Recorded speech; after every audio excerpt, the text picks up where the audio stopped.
Good day and welcome to our daily news roundup on Atlantic TV. I'm Mike Egobadia. Here are our top stories. Oyo adoption. Nigerian Union of Teachers begins strike as Tinubu deploys 1,000 forest guards. Root Gender Foundation hosts maiden poetry competition. Primaries, NDC rejects viral results, seeks NEC approval. And Labour rejects 100,000 naira minimum wage offer. And on the foreign scene, Tedros honors Ebola survivor nurses in Democratic Republic of Congo. And talking sport, Diamond League, a Mosul breaks meet record in Rabat. Now to the news in full. President Bola Ahmed Tinubu has approved the recruitment of about 1,000 forest guards in Oyo State as part of renewed effort to tackle rising insecurity and support the rescue of adopted school children and teachers in the state. The president also directed a specialized security unit with enhanced security capacity to intensify operations aimed at securing the release of victims adopted from schools in Oriri, local government area of Oyo State. A high-level federal government delegation led by President's Chief of Staff, Femi Gbajabiamila, conveyed the directive to community leaders in affected areas, assuring residents that efforts were ongoing to rescue the captives safely and bring them home. The development comes as the Nigerian Union of Teachers declared an indefinite strike in Oyo State, citing the continued captivity of the victims while also announcing nationwide solidarity rallies to press for urgent government action. The adoption, which occurred on May 15, 2026, has sparked widespread concern across the education sector and intensified calls for stronger security measures around schools and forested border communities. Operatives of the National Drug Law Enforcement Agency, NDLEA, has intercepted 380 rounds of military-grade ammunition in Kaduna State and arrested a couple in connection with the seizure of more than 1.2 tons of cannabis.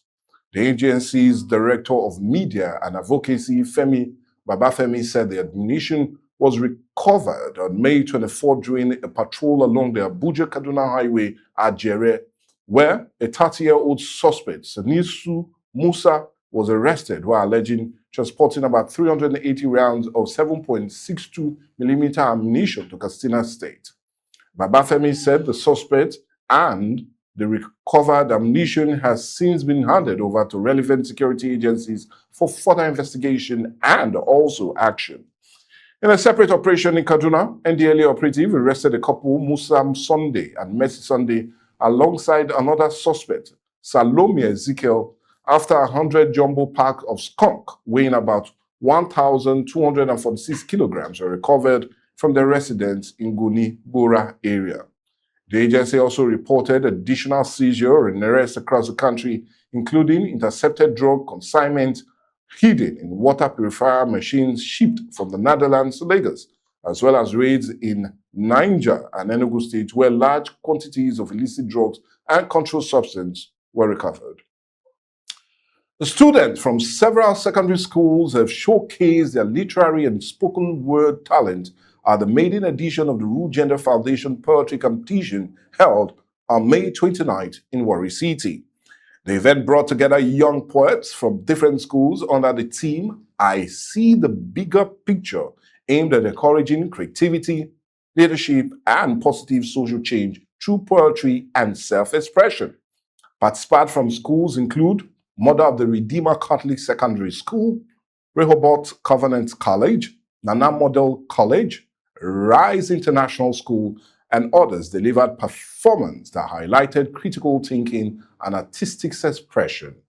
At the end of the competition, Imole Oluwa Olabisi of Rehoboth Covenant College emerged winner, while others finally received cash prizes in recognition of their performance, as organizers hailed the initiative as a strong investment in youth development and education.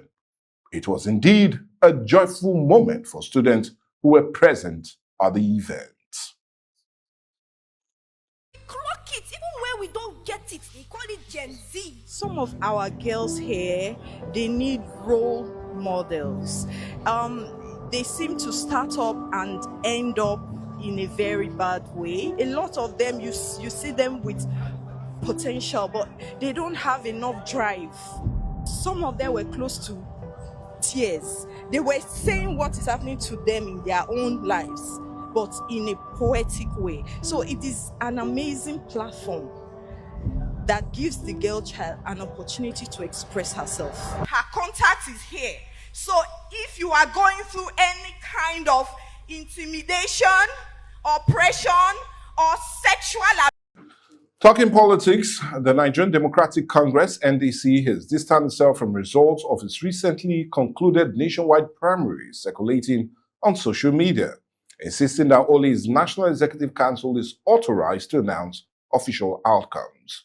In a statement issued in Abuja, the party warned members and the public to disregard the viral results, stressing that the authentic outcome of the primaries held on May 28 and 29 remains under the custody of the National Working Executive Council pending formal ratification. National Publicity Secretary Osa Director said the party's NEC has been summoned to Abuja to deliberate on the conduct and outcome of the primaries, as well as other related issues ahead of the 2027 general election. He added that the NEC meeting, convened on the directive of the party's national leader, Siraki Dixon, will hold this week, after which the party is expected to release an official list of candidates to be submitted to the Independent National Electoral Commission. The indigenous people of Okere community in Warri South local government area of Delta State has rejected the Independent National Electoral Commission proposed ward and polling youth delineation in the area. At the press briefing, Chief Kofi Domi, Kati, and community leaders describe Okere as one of the oldest settlements in Warri, tracing its foundation to 1497 AD, and argue that part of the proposed INEC exercise amount to what they called an unfair adjustment of existing electoral boundaries.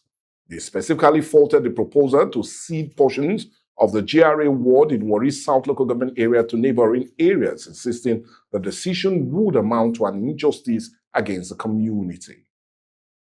The group maintained while it supports court-ordered electoral adjustment, any implementation must strictly comply with the existing judicial pronouncement, and called on INEC and relevant authorities to ensure adherence to the rule of law in the delineation process.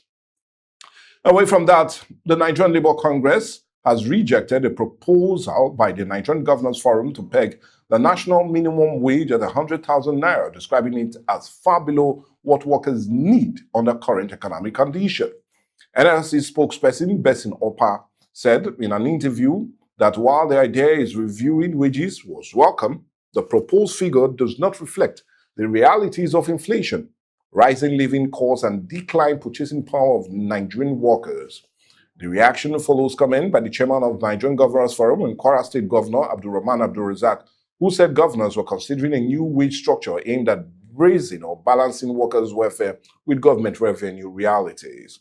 However, the labor union insists that the realistic living wage will be significantly higher, arguing that improved government earnings and fiscal inflows should translate into better pay for workers across the country. Away from that, Nigeria's food import bill fell to about $2.34 billion in 2025, representing a 7.37% decline from the $2.53 billion United States dollars recorded the previous year, according to the Central Bank of Nigeria data. Figures from the Apex Bank latest quarterly statistical bulletin show that the food import averaged about $195.28 million monthly, with spending fluctuating throughout the year, hitting a low of $141.13 million in April and peaking about $248.60 million in September.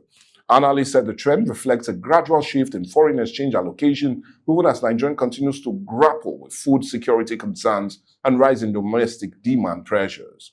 The CBN data also shows that food imports accounted for just 4.97% of our total foreign exchange utilization in 2025, down from 9.49% in 2024, amid a sharp rise in overall forex demand across other sectors. With our business news, we need to go on a break now, but when we come back, more news that concerns the foreign scene and sport. Join us again.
Atlantic TV.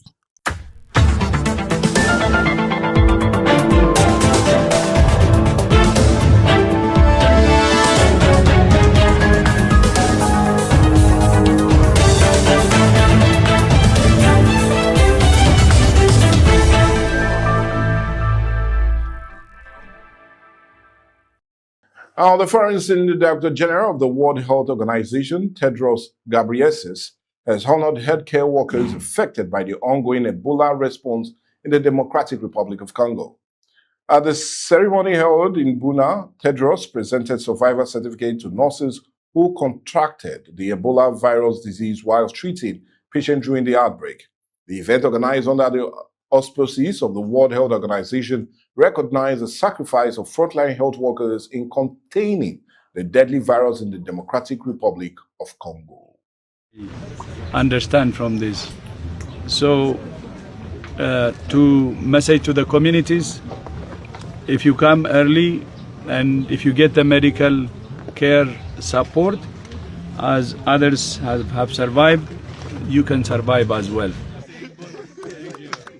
Officials said the recognition highlights both the risks faced by medical personnel and the continued global effort to support recovery and strengthen response system in affected communities.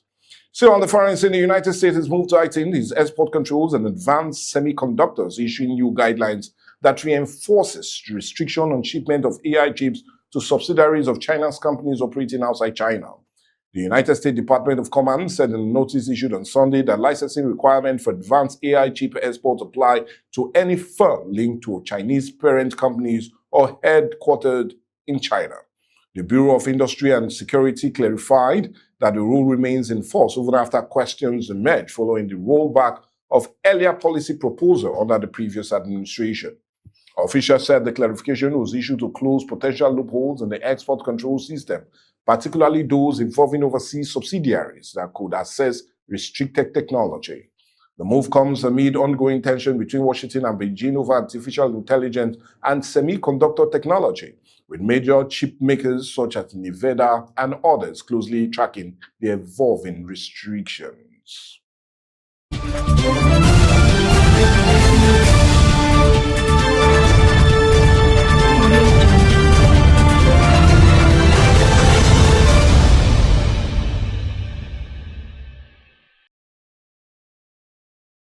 And talking sport, world record holder Tobi Omosun has claimed her first Diamond League victory of the season, breaking the meeting record in the women's 100-meter hurdles at the Rabat Diamond League on Sunday. The Nigerians stormed to victory in the time of 12.28 seconds, qualifying or equaling her season best set at last week in Xiamen. As she continued her strong early season form, Omosun finished ahead of Charlton, who took second in 12.40 seconds, and then Visa, who placed third in 12.47 seconds to secure a dominant win in Morocco. The 29-year-old, the former world record holder in the event, also broke the previous Rabat meeting record of 20.45 seconds, which she herself set last year, underlining her consistency on the Diamond League circuit. Still talking sport, Liverpool are set to open formal talks with Andoni Iraola over becoming the club's next head coach following the departure of Aaron Slot. The Reds parted ways with Slot on Saturday, just a year after he guided the club to a Premier League title, and have now begun the search for a quick replacement ahead of the preseason. According to sports reports, Iraola has emerged as the leading contender after an impressive spell at Bournemouth, where he led the club to their highest ever Premier League finish and Europa League qualification spot. Liverpool are expected to accelerate discussion in the coming days, with the club's hierarchy keen to secure a new manager swiftly, as other candidates, including Sebastian Hoeneß and Pierre Sargé, remain under consideration. With that, let's go check what the weather will look like for major cities across Nigeria.